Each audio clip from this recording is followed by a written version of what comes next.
সুপ্রিয় দর্শক বন্ধুরা, সাগর বাংলা নিউজ চ্যানেলে প্রতিবন্ধী মানুষদের জন্য আবার একটি নতুন প্রতিবেদন নিয়ে আপনাদের সামনে উপস্থিত হলাম। বেশ কয়েকদিন আমরা এই চ্যানেলে প্রতিবেদন দিতে পারিনি। তার অন্যতম কারণ হচ্ছে আমাদের আর একটি চ্যানেল আছে, আপনারা জানেন, জনতা বলছে। সেটি হচ্ছে রাজনৈতিক বিশ্লেষণের চ্যানেল। সেখানেও আমরা এবারে প্রতিবন্ধী সংক্রান্ত বিভিন্ন খবর তুলে ধরব। তো সেই চ্যানেলে যেহেতু বিধানসভা নির্বাচন চলছিল, বেশ কিছু গুরুত্বপূর্ণ প্রতিবেদন করতে হয়েছে সেই চ্যানেলের জন্য, যার জন্যে আমরা এই চ্যানেলে প্রতিবেদন আপনাদের সামনে হাজির করতে পারি। তবে এবারে আমরা শুরু করেছি দুটো চ্যানেলেই আমরা কিন্তু নিয়মিত প্রতিবেদন আপনাদের সামনে নিয়ে আসব। এখানে যেমন আপনারা প্রতিবন্ধী সংক্রান্ত যাবতীয় নিউজগুলি দেখতে পাবেন। আমরা প্রতিবন্ধীদের বঞ্চনার ছবি যদি এই নতুন সরকারের আমলেও দেখতে পাই, তাহলেও আমরা কিন্তু খবর করব, এখানেও খবর করব এবং সেই চ্যানেলেও খবর। কারণ সরকার পরিবর্তন হয়ে গেছে, আমরা এবারে দেখতে চাই প্রতিবন্ধী মানুষদের উন্নয়ন, প্রতিবন্ধী মানুষদের জন্য নতুন নতুন। যদি সরকার সেই পথে না হাঁটে, তাহলে পূর্ববর্তী সরকারের মতো আমরা কিন্তু প্রতিবেদন হাজির করব এই সরকারের সমালোচনা। কারণ আমরা কোনো সরকারের দাবিদারি করে খবর করি না, আমরা প্রতিবন্ধী মানুষদের বঞ্চনার ছবিটি তুলে ধরি মাত্র। সুপ্রিয় দর্শক বন্ধুরা, আজকের এই গুরুত্বপূর্ণ প্রতিবেদনে আমরা যে বিষয়টি নিয়ে আপনাদের সামনে উপস্থিত হব, সেটি হচ্ছে অনেকের এক চোখ অন্ধ, কিন্তু তারা প্রতিবন্ধী সার্টিফিকেট পাচ্ছেন না, তারা প্রতিবন্ধী ক্যাটাগরিতে পড়ছেন না। কারণটা কি? এই বিষয়ে আইন কি বলছে, নিয়ম কি আছে, সবটাই কিন্তু আপনাদের সামনে আজকের এই গুরুত্বপূর্ণ প্রতিবেদনে তুলে ধরব। নমস্কার, আমি শিবনাথ আপনাদের সঙ্গে রয়েছি আজকের আলোচনায়। আর আপনারা দেখছেন সাগর বাংলা নিউজ চ্যানেল, প্রতিবন্ধী মানুষদের জন্য একমাত্র নিউজ চ্যানেল। সাগর বাংলা চ্যানেলে সবাইকে স্বাগত জানাচ্ছি। সুপ্রিয় দর্শক বন্ধুরা, ফিরে আসলাম একটি ছোট্ট বিরতি নিয়ে। ভারতের বিভিন্ন প্রান্তে প্রতিদিন বহু মানুষ এক চোখের দৃষ্টিশক্তি হারাচ্ছেন।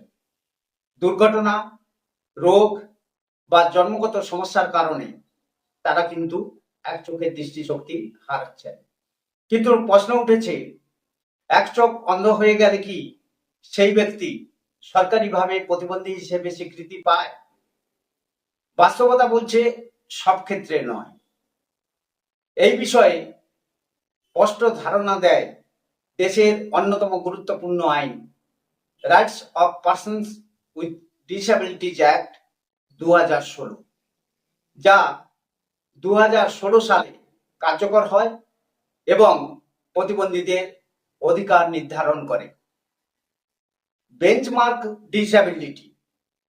বেঞ্চমার্ক ডিসএবিলিটিটা কি না, আইন অনুযায়ী সরকারি সুবিধা পেতে গেলে একজন ব্যক্তিকে বেঞ্চমার্ক ডিসএবিলিটি ক্যাটাগরিতে পড়তে হবে। এর অর্থ হলো কমপক্ষে 40% প্রতিবন্ধকতা কিন্তু তার থাকতে হবে। এই শতাংশ নির্ধারণ করে একটি অনুমোদিত মেডিকেল বোর্ড। দৃষ্টিহীনতার আইনি সংজ্ঞা কি না, আইনের দৃষ্টিহীনতা মূলত দুই ভাবে ভাগ করা হয়েছে। একটা হচ্ছে ব্লাইন্ডনেস আর একটা হচ্ছে লো ভিশন। ব্লাইন্ডনেস মানে কি না, সম্পূর্ণ অন্ধত্ব, একেবারে দেখতে না পাওয়া বা ভালো চোখের দৃষ্টিশক্তি 3/60 এর কম বা দৃষ্টিক্ষেত্রে 10 ডিগ্রি কম। আর লো ভিশনটা কি হচ্ছে না, ভালো চোখের দৃষ্টি 6 থেকে 18 থেকে 3 থেকে 60 বা দৃষ্টিশক্তি দৃষ্টিক্ষেত্রে 10 থেকে 40 ডিগ্রির মধ্যে। এখানে গুরুত্বপূর্ণ বিষয় হলো বেটার আই বা ভালো চোখই চূড়ান্ত চূড়ান্ত মূল্যায়নের ভিত্তি। অর্থাৎ যে চোখটি আপনার ভালো আছে তার ভিত্তিতে কিন্তু মূল্যায়ন করা হয়। এক চোখ যাদের অন্ধ, আইনের চোখে এর অবস্থানটা কি আছে? যদি একজন ব্যক্তির একটি চোখ সম্পূর্ণ অন্ধ হয়ে যায় কিন্তু অন্য চোখে যদি স্বাভাবিক দৃষ্টি থাকে তাহলে তাকে সাধারণত 40% প্রতিবন্ধী হিসেবে ধরা হয় না।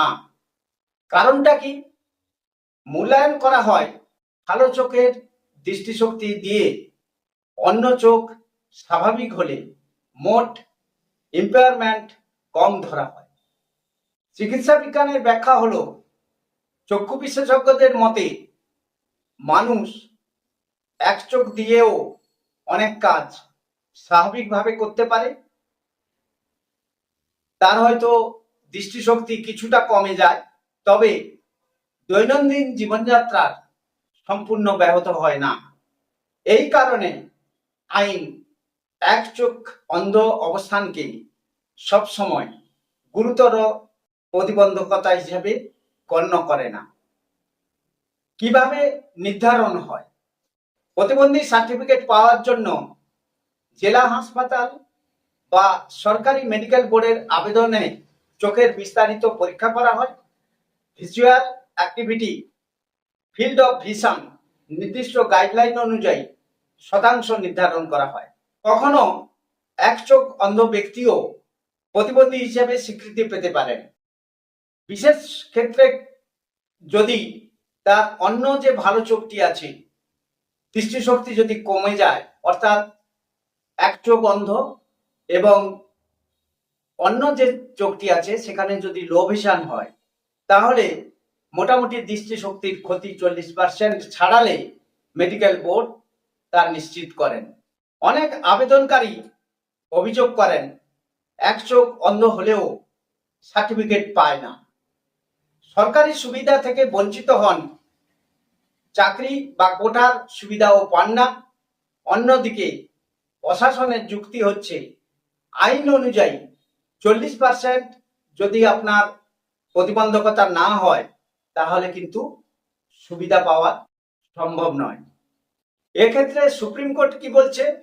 ভারতের সুপ্রিম কোর্ট অফ ইন্ডিয়া বিভিন্ন ক্ষেত্রে প্রতিবন্ধীদের অধিকার রক্ষায় গুরুত্বপূর্ণ রায় দিয়েছে। তবে দৃষ্টিহীনতার ক্ষেত্রে আদালতও মূলত মেডিকেল বোর্ডের রিপোর্টকেই নির্ধারিত গাইডলাইন হিসেবে গুরুত্ব দিয়ে থাকে। ভারতের আইনে এক চোখ অন্ধ হওয়া স্বয়ংক্রিয়ভাবে প্রতিবন্ধকতা কিন্তু নয়। মূল নির্ধারক হলো মোট দৃষ্টিশক্তির ক্ষতির শতাংশ এবং তা যদি 40% বা তার বেশি হয়ে থাকে। আইন যেখানে নির্দিষ্ট মানদণ্ড অনুসরণ করে, বাস্তব জীবন সেখানে আরো জটিল। ফলে বহু মানুষ আইনি সংজ্ঞা ও বাস্তব সমস্যার মাঝখানে আটকে পড়েছে। সুপ্রিয় দর্শক বন্ধুরা, এক চোখ অন্ধ হলে কেন প্রতিবন্ধী বলে স্বীকৃতি পায় না, নিশ্চয়ই আপনাদের সব দিক দিয়ে আমরা কিন্তু সেটি বোঝাতে পারলাম। আপনারা আইনের চোখে এই যে প্রতিবন্ধী না হওয়ার কারণগুলি আপনারা যে শুনলেন, এগুলি কি আপনারা জানতেন আগে? আপনারা অবশ্যই আমাদের কমেন্টস বক্সে কমেন্টস করে জানাবেন। সেই সঙ্গে আপনাদের কাছে অনুরোধ থাকলো, সাগর বাংলা নিউজ চ্যানেলটি প্রতিবন্ধী মানুষদের জন্য আমরা তৈরি করেছি। প্রতিবন্ধী মানুষদের জন্য সাগর বাংলা নিউজ চ্যানেলটিকে সাবস্ক্রাইব করে অবশ্যই নিউজ চ্যানেলের সঙ্গে থাকবেন, কারণ সাগর বাংলা একমাত্র চ্যানেল যারা প্রতিবন্ধী মানুষদের পাশে, প্রতিবন্ধী মানুষদের সাথে থেকে প্রতিবন্ধী মানুষদের উন্নয়নের কথা বলে। আবার আপনাদের সঙ্গে দেখা হবে নতুন পর্বে, নতুন প্রতিবেদনে। নতুন সরকার এসেছে, প্রতিবন্ধী মানুষদের জন্য আশা করছি আমরা উন্নয়ন হবে। কি কি উন্নয়ন হয় অবশ্যই সেদিকে আমাদের দৃষ্টি থাকবে। আমরা আপডেট প্রতিবেদনও আপনাদের সামনে হাজির করব। নমস্কার।